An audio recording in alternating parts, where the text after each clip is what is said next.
Time for a story.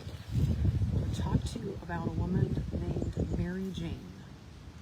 She was my first boss in my first office job.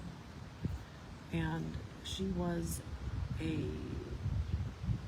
stubborn, opinionated, rigid woman who wanted things done her way, and if it wasn't done her way, it was wrong.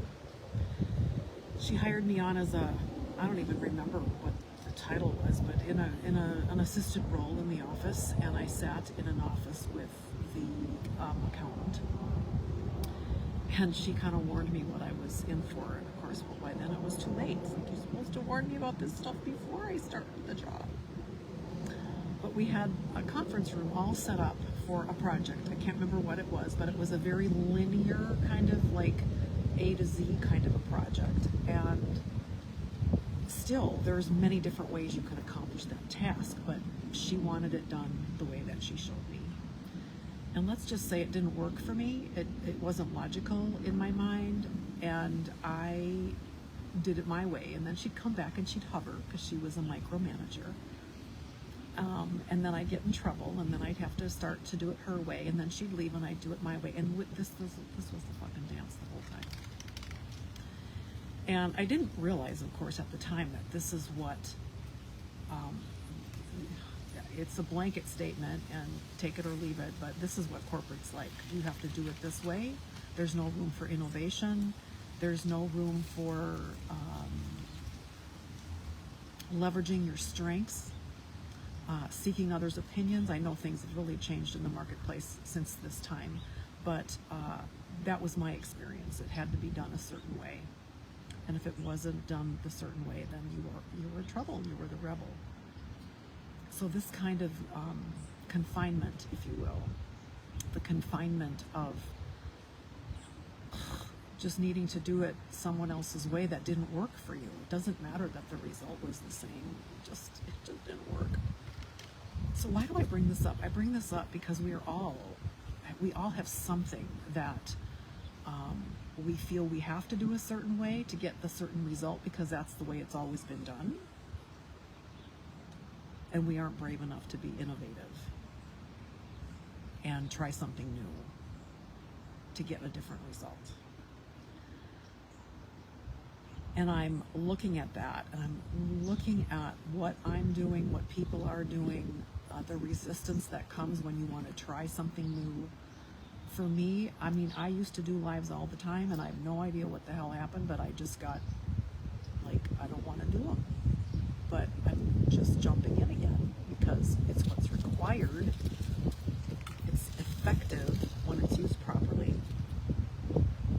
And I want to talk to you about the power in recognizing the pattern of, oh, there I am again doing it this way because I've always done it this way, or because she said, he said, it has to be done this way. And make room for innovation. Make room for your own intelligent knowing that it possibly could be different.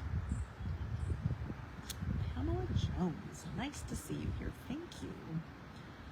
So I bring this up also because I am offering a 4-day unlock your quintessential. I use the term quintessential because that's what was given to me, but it's like your inner goddess, that highest version of you that has all the answers, has all the wisdom.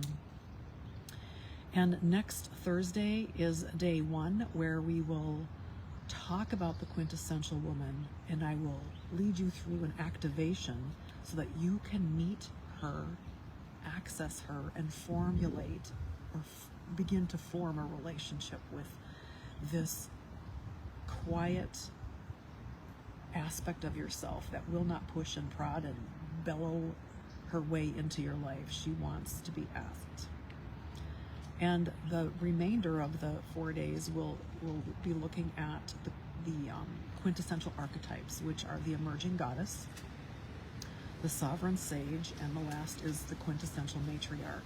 And one would think that from what the terms are, that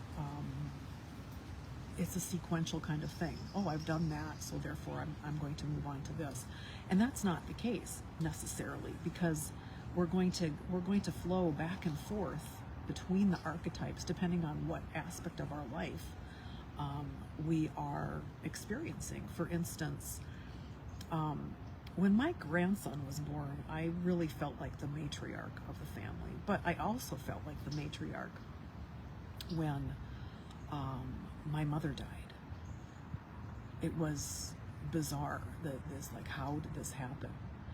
Does it mean I wasn't a matriarch in the middle of that? Yes, no, maybe we can debate that. But the point is, it's not linear. It comes and it goes and it cycles, and there's different elevations of our experience. And what else can I tell you?